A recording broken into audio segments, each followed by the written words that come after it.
Welcome again to another session of the 18th Annual Transforming the Teaching and Learning Environment Virtual Conference. I'm Bob Hales, I'm your moderator. Don't forget this year we're sponsored by the Journal of Educators Online, JEO. They have an abundance of refereed articles going back to 2004, and you should be able to find something you're really interested in. And just go to thejeo.com and explore. We have with us Chris Jaszewski. No, say it again. Zacheski. Okay, sorry. Uh, Chris is a director of learning design at Baylor University. Um, Focuses on aligning learning science, design thinking, and institutional mission to support innovation, belonging, and human flourishing across online and professional education. It sounds like a lot of fun, Chris. It is. It Well, is. It's been so, fantastic. oh, Well, excuse me. thank So Chris is going to talk about the remote by design, developing a cohesive and productive online learning design team at a brick and mortar university. So, Chris, it's all yours. Great. Well, Bob, thank you for the invitation, and um, happy to share a little bit of the Baylor story and how we got to where we are with a very high performing, cohesive remote team. A little bit about myself here. Um, all my members of my team tell their stories as they meet new people across faculty and staff across campus and other places. First generation college student, first in my family, I have a doctoral degree, been in higher ed now for 23 years. Um, I have a sort of a windy road to higher ed. I flunked out as an undergrad, spent 9 months as a garbage man. Um, Career changer. I spent 10 years in the hospitality industry. And really now I am really focused on human flourishing. Baylor is part of a very large research project in the studying of human flourishing with Harvard University. We're leading a global center on human flourishing. And so as designers, we are constantly asking ourselves, are we designing learning environments that are promoting human flourishing? Um, Been at Baylor for 5.5 years. I moved here in the spring or in the summer of 20, right in the middle of the pandemic, and have enjoyed being here down in Waco ever since. So the question that I was pondering back then, can a fully remote team become the most connected team at a traditional university? Back in 2020, we were all forced into remote work. Um, After we sort of got the all clear where individuals could come back to campus, this team did not stay remote. This team was on campus. So we had offices next to each other, but we had a growth trajectory ahead of us that was going to be really hard to sustain if we didn't go remote. So we made the decision to take this team remote. So some of the conventional myths we hear, I think we hear these. I think, with Western governors making the move over the last year to bring their design folks to Salt Lake City, who were always originally were hired as remote employees. There's a lot of thought about whether remote teams are as highly productive as they uh, their brick and mortar counterparts, their in-person counterpoints. So, the conventional myths are remote equals disconnect, right? Disconnected. This conception that remote work inherently leads to less connection and collaboration among team members. I think our story as we go through the slides will, I think, bear out different than that.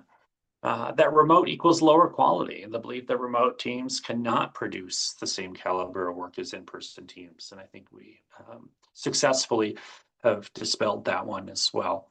And remote equals a temporary workaround, right? Much like the period of COVID. We do it for a need, a period of time. We might flex from time to time, but the idea of building a remote team in 2026 or 2025 from the ground up is probably not something we're going to do. It's more of a temporary type thing, which means if it's temporary, it means your staff is here close to the physical campus, and then flexing to remote when needed. One of the reality checks that we were dealing with at Baylor was that as our online programs were growing, we were hiring more and more faculty from around the country that were not living in Waco in Central Texas. Many of our programs have faculty in Florida and all over the country. So we were going to work through the computer screen anyways. Even if we came to campus, we were still going to be, in essence, working remotely with those faculty. And we found that our designs, the way we were designing courses, was becoming more and more complex. So the demand for specialized support in designing and building online courses was changing and evolving here as well. So we needed specialization. And so those three things really led to us making the decision to take this team remote. So this is a little bit of our story here at Baylor. Let's go back to 2019, and prior to that, we had 8 separate contracts with OPMs. So we were a very highly dependent university on OPMs. We made a strategic decision to start separating from our OPMs, and that led to the hiring and the establishment of a learning design team. So that was my arrival in June of 20.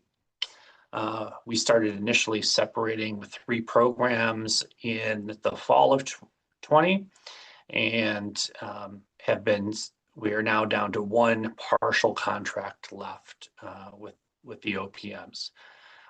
So in 22, we made the strategic decision to go remote. So we were back in the office for a good year post-pandemic before we made this decision. And we made structural changes in 2023 to establish a leadership team within the learning design team. This is a team that in spring of 20 consisted of 2 people when I arrived. In June of 20, 2 members, and we are now 23. And to be able to grow that rapidly over 5 years, another reason why it was important to develop a remote team. And our services have expanded over the last couple of years. Our primary goal was to support graduate professional education. We are now supporting non-credit, both academic and non-academic. So we're developing compliance courses for HR and other areas of the university. And now we're starting to support undergrad online courses as well. So that's sort of our timeline. So here are the 5 pillars that I believe promote a thriving remote team, and we'll take a deeper dive into each of these. Intentional team building, human-centered hiring, multiple role development, workflow design, and guardrail style leadership. So pillar 1 is intentional team building. Belonging and connection don't happen by accident in a remote team. This pillar explores the intentional strategies the team used to build a shared identity. The importance of fostering psychological safety, a sense of community, dependency on each other. Our design process, and I'll talk about it a little bit later, really doesn't promote design in isolation. It really is a team-based approach. So some of the rituals we have, these are not all of them, but Our team meets on a biweekly basis, all 24 of us, and they meet in their sub teams on those off weeks. So we're trying to keep connected through that. I'm always sharing our roadmap. The leadership team is also sharing the roadmap on a regular basis to make sure everyone is always on the same page. And like every good organization, we celebrate and recognize human flourishing through many different ways. Anniversaries, birthdays, accomplishments, awards that members of the team have received from the university and groups of faculty across campus. The second one is human-centered hiring. We hire for empathy. One of the things that we do in our hiring process is we give all of our candidates all of the questions to the interview. We don't want to surprise them during the interview process. We want to make sure that they feel like they're prepared. I feel prepared when I walk into meetings on a regular basis here on campus. My staff does as well. So we give our candidates the questions ahead of time. So we prioritize candidates who demonstrate compassion, emotional intelligence, and the ability to relate to diverse stakeholders. This is something that's very difficult to teach. So I can help teach designers to be better designers. It's really hard to develop empathy in people that might not have it, or their communication skills. Written and verbal communication are really critical for remote teams, very similar in person. Look for adaptability. I often talk about use the phrase, we're building the plane and flying at the same time. We're sort of past the building stage now. We're in the remodeling stage. So we remodel our plane on a regular basis. So staff that can be adaptable is very important to us. And prioritize collaboration. Ensure job description interview questions emphasize the importance of teamwork. This comes out, we bring all of our remote employee candidates to campus for their second round interview. And sometimes we have candidates that say, I thought this was a remote job. I just want to be able to zoom into my interview. You start to learn quickly that candidates are looking for work in isolation. They don't want to be as connected. So those are sort of red flags that we steer away from when we're hiring. So we want individuals who inherently look to collaborate, look to engage with each other. Our interviewing process doesn't ask candidates to show us their design skills. We don't have them share with us a design of a course, a design of a learning material. We do ask them to present in person on a topic that is of interest to them, related to the field of instructional design, learning design. And through that, we can see how they put PowerPoints together, how they present, how they think about information, and presenting information gives us a sense of what their design chops are. Hiring and onboarding practices, scenario-based interviewing. Our very first question is to have candidates tell us their story and why their story brings them to this moment in time where they think their next place of employment was going to be Baylor. How do they connect all those pieces? And then, putting them in situations about in asking them questions that are very related to the kind of work that we do. Value-driven conversations, engage candidates in discussions about the team's core values. We talk a lot about part of our video interviewing processes. I share our core value, our mission, our culture. Those things are important, and I want to share those with the candidate, and I want to see how they react and how they see themselves fitting into that. Now we've hired staff, and we use a relationship-first onboarding process. Every member of the learning design team is responsible for onboarding new employees in a different way. So we give them, one employee is responsible for the process, and one's for how we use Teams, and one is for how we use Box. Assigning out the onboarding to every member of the team gives new employees an opportunity to meet and engage with members of the team, already starting to build relationships and connectedness right from that point. Alignment with purpose and rhythm, ensure new hires understand the team's purpose, communication norms, and working rhythms from the start. How do we communicate with each other? How do we engage with each other? I'm not a big fan of I don't like to be copied on everything, and we see new employees wanting to copy me on emails for reassurance, and we work through with them on building understanding that I trust them, the leadership team trusts them, and we don't necessarily need to be copied on emails. So just trying to get them to understand the rhythm and purpose of the way we do our work. The third pillar of the 5 is multiple role development. As I alluded to earlier, starting in year 2, we switched to specialized roles. So we have 4 roles on our team. We have learning experience designers. We used to call them instructional designers, but I think that title is out, we've moved past that, we've outlived that title. So we really focus on the learning experience. So we changed their titles. So we have learning experience designers. These are our leads. These are the project managers. These are the individuals steeped in pedagogy, online pedagogy, and they work alongside the faculty on designing courses. We have interactive learning experience developers. These are programmers. These are creative individuals who can program in VR and do storyline assets. So we look at our courses and we say, what are the 3 most complicated concepts within courses? And we work on building digital manipulatives or case studies to help support those. So we have interactive learning experience developers. And we have LMS content specialists who do all the building within the learning management system. Our LXDs, our learning experience designers, don't build in Canvas. They build courses within OneNote with our faculty. And then we hand it off to our LMS content specialists who are responsible for accessibility compliance, copy editing, look and feel of the courses.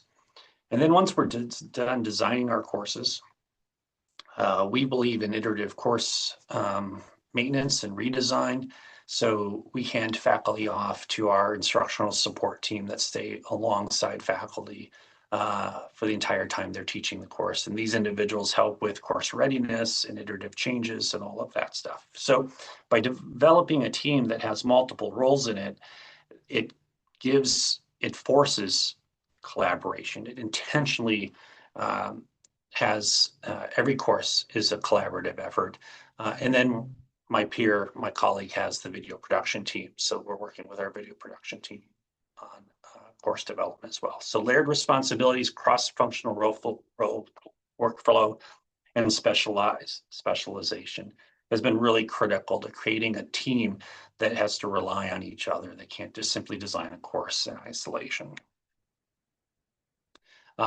Allows for broader expertise and professional growth in these areas. It increases agility with the team and reduces bottlenecks. If our LXDs were responsible for all aspects of course design, we could get bottlenecks. We could slow down our development process. Our ILXDs and our our LMS content specialists, they each support 3 learning experience designers.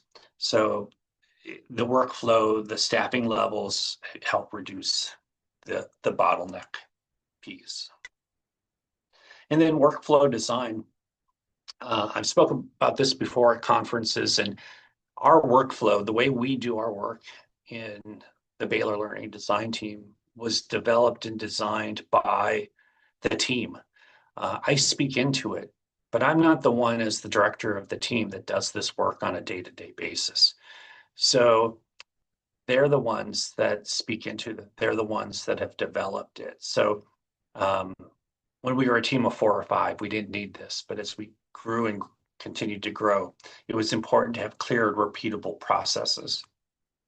develop streamlined workflows to ensure consistency and efficiency across projects. Transparent project management using Asana as our project management tool. Living documentation.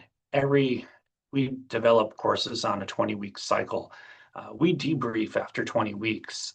Are our documents still aligned with the way we work? Do we need to make adjustments to them? So we don't design or develop our process and just let it be. And then the structure equals flexibility, balancing clear processes with the ability to adapt and innovate. So really important to seat the development of these processes with the team. This empowers them, gives them autonomy, it allows them to be innovative. It would be really sort of a shame if I was the one that said, here's exactly how you have to do your work, since I'm not the one doing that work on an even basis, which this also is another way to create connectedness because they're responsible to each other about how the process works. So some of our artifacts, the things that we work, the things that the team has developed, we have a course development playbook that we hand out to all faculty and program directors as we get ready to work with them. We have intake forms and intake interviews with faculty before the projects even start. That whole intake process was developed by the team. That they found a gap, they found a need, they developed that. Project roadmaps, and then the revision cycles as well. Does documented workflows for iterative and course content redesign. And then the fifth pillar, which I think is really important, is sort of a guardrail style leadership approach.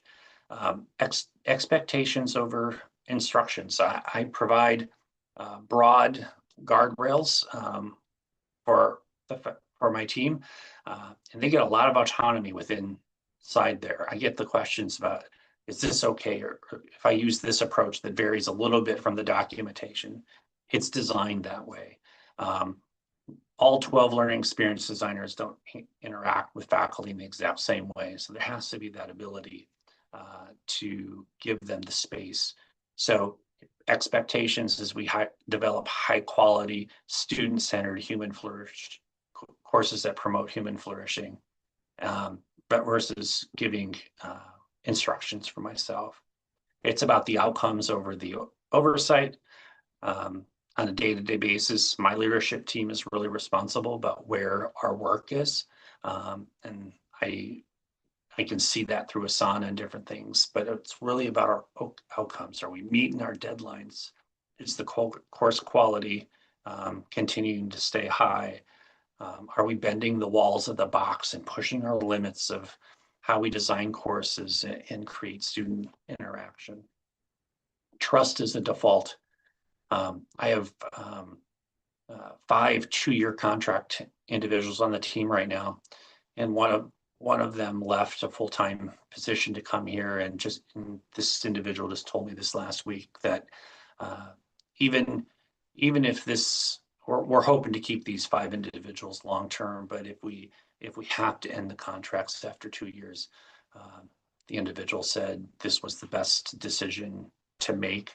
I'm learning so much. I'm feeling empowered. I'm feeling trusted. It's giving me renewed energy to be an exceptional designer. So trust as a default, and accountability through transparency. Establish consistent feedback loops and documentation to promote shared understanding and ownership. Everyone in the process owns the quality of the courses that we are developing. So when courses come in front of me, there tends not to be very many issues with them. One of the rituals I should lean in on this that I didn't speak about earlier is we do in our every biweekly meeting, we do what's called a nun meeting. We spend the first 20 minutes in sort of social activity every meeting. So every member of the team rotates through facilitating that social time together. We've done things like this or that kind of activities. We've done trust games, all kinds of different things through that time. And then we move into what I call the show and tell. So on a rotating basis, members of the team show work, and when they show their work, it puts pressure on the rest of us to say, "Hey, I can do that too, right? I could think about redesigning in that way as well." So guardrail type of leadership, I think, is a key component of it. So part of my leadership practices is that I meet with every member of my team, not all on the same pattern. My direct reports, I meet on a biweekly basis. I meet on a monthly basis with their direct reports, so skip level meetings, 20 minutes. And these are not about checklists of what they've accomplished. These are more check-ins to see how they're doing. If they are working on something they're excited about, they can share it with me. But it's not about sort of accountability. It's just about making sure the members of the team have access to me, and I can get a sense of how they're doing. Asynchronous communication rhythms. I use Teams strategically, the chat. If members of the team start falling far down on my chat logs, it's time for me to just say, "Hey, how are you doing? What's going on? I heard from Keith, your leader, that you've been working on this. I hope it's going well." Transparent feedback, and as I said, empowered autonomy.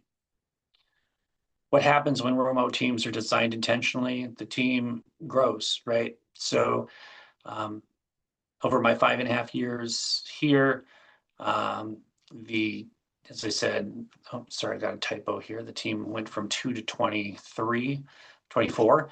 That doesn't happen if the provost doesn't trust you and understand through deans and program directors that the quality of the work is exceptional. The interactions, the human connection with the team is exceptional.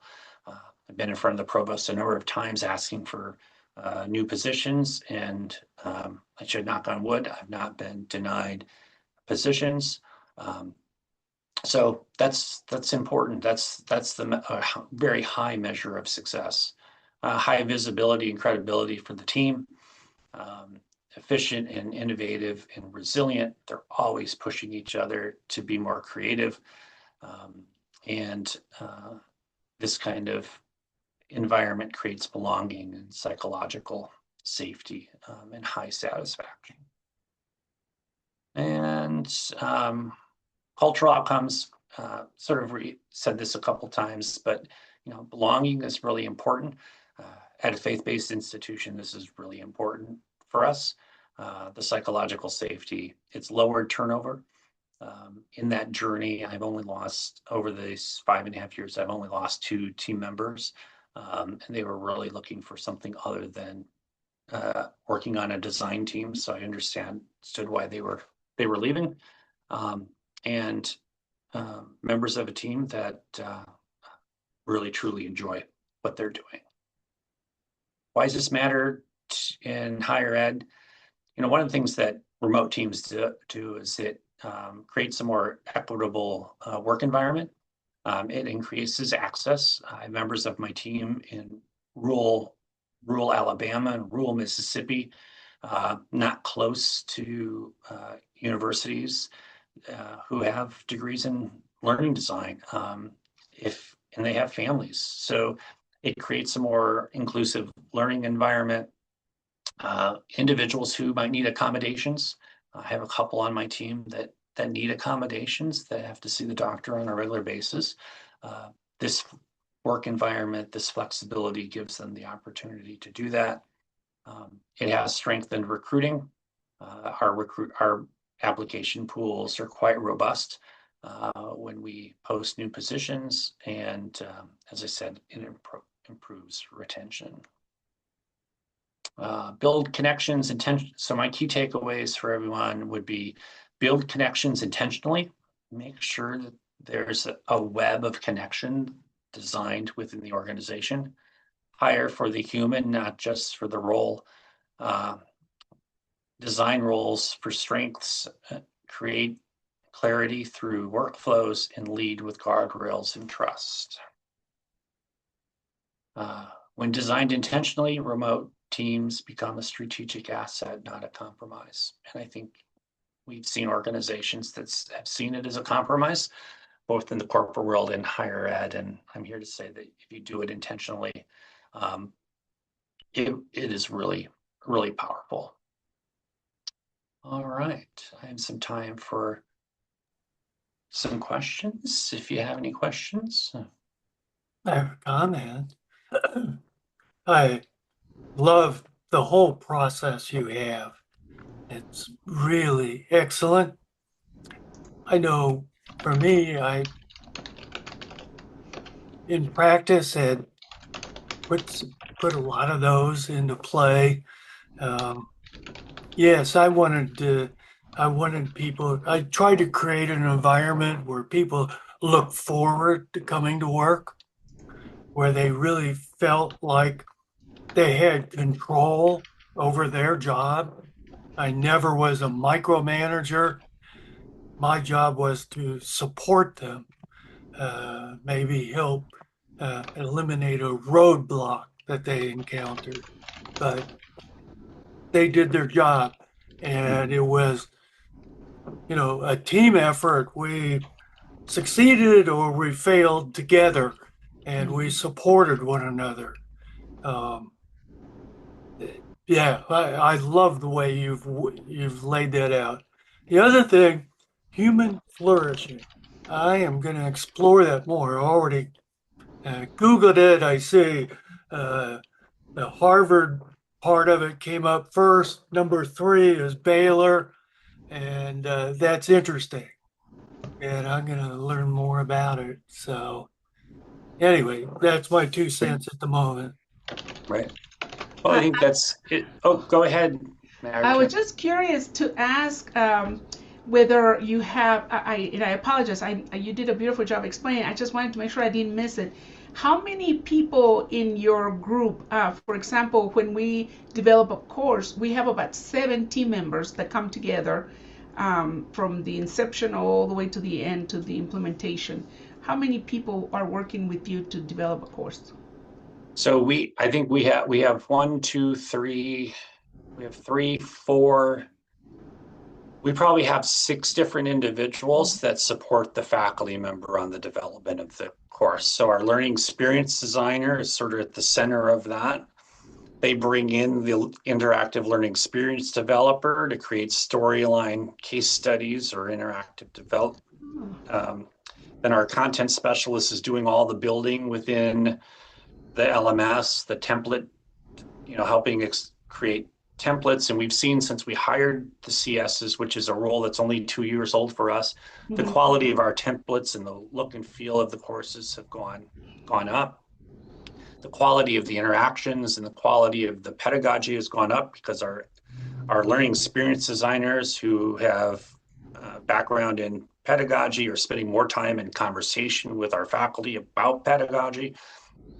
Then we bring in our library liaison to help make sure that we're using great resources that students already pay for out of our library. So our library liaisons are a part of the team. And then our video production team is part of that conversation. And once the course is done, building after 20 weeks, we hand that course off. We have a formal handoff process between the design team and then the support team, who then supports them for 2 or 3 or 4 years, however that our process is to try to minimize the need for substantial redesign of courses every 3 or 4 years by doing iterative changes every semester, every trimester. Beautiful. You indicated the video production team is internal? It's internal. They don't report to me, they report to my colleague. And we fly faculty in from all over the country to come. Our provost 2 years ago, I guess we're probably going to go 3 years ago, gave us a large sum of money to build production suite here on campus. So we have a multi-cam studio that we can do all kinds of different formats of video within.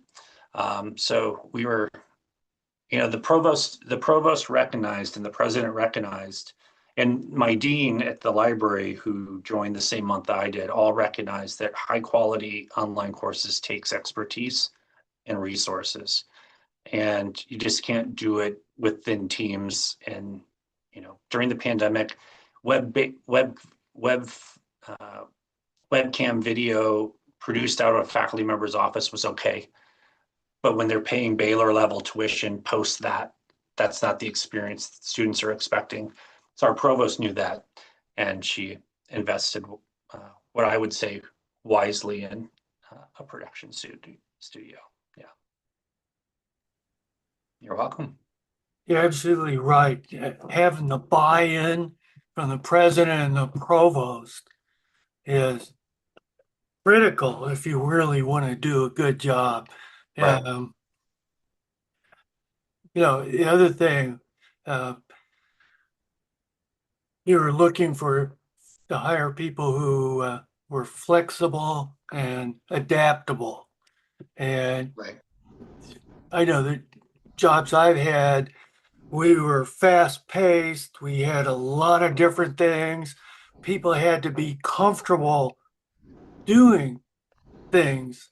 And occasionally I came into a situation where there was already a staff member who was very narrow focused, couldn't really think outside the box. And it was really frustrating for me and for them with so much stuff going on, and they could only work on that one narrow little Right. thing. It Yeah, was not a good fit for them. Mm-hmm.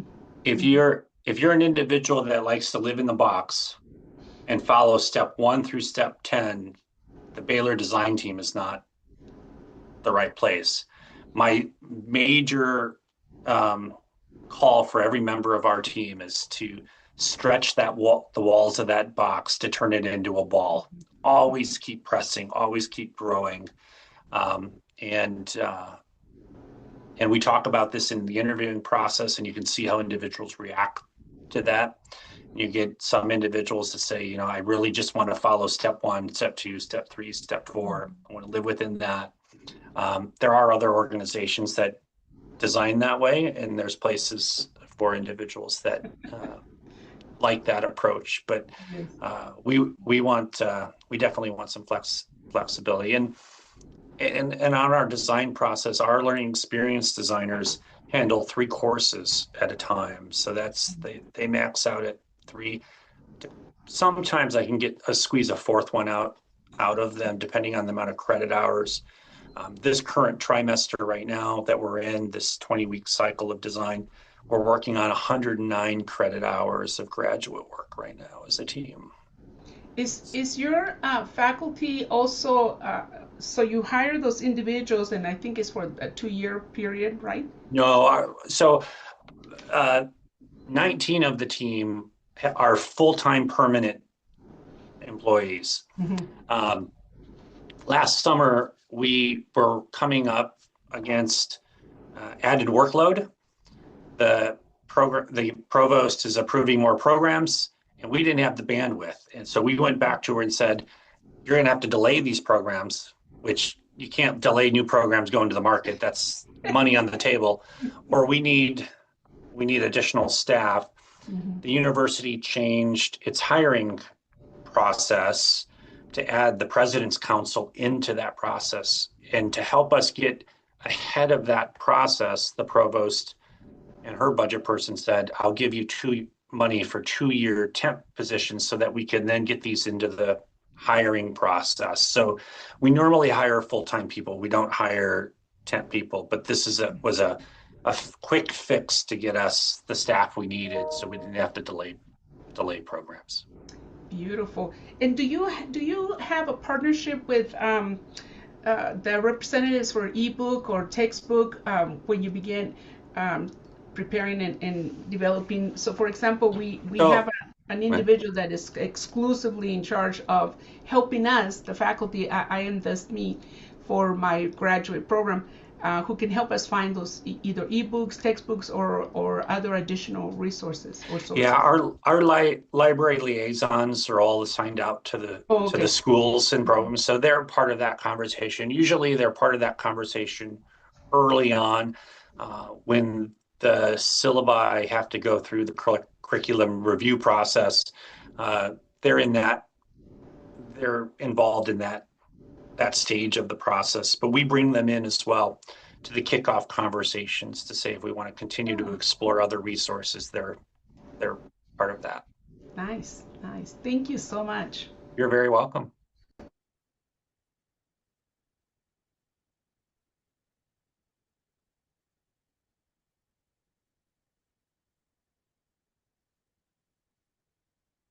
Oh, Bob, you're muted. That's okay. Some people say I should be muted all the time.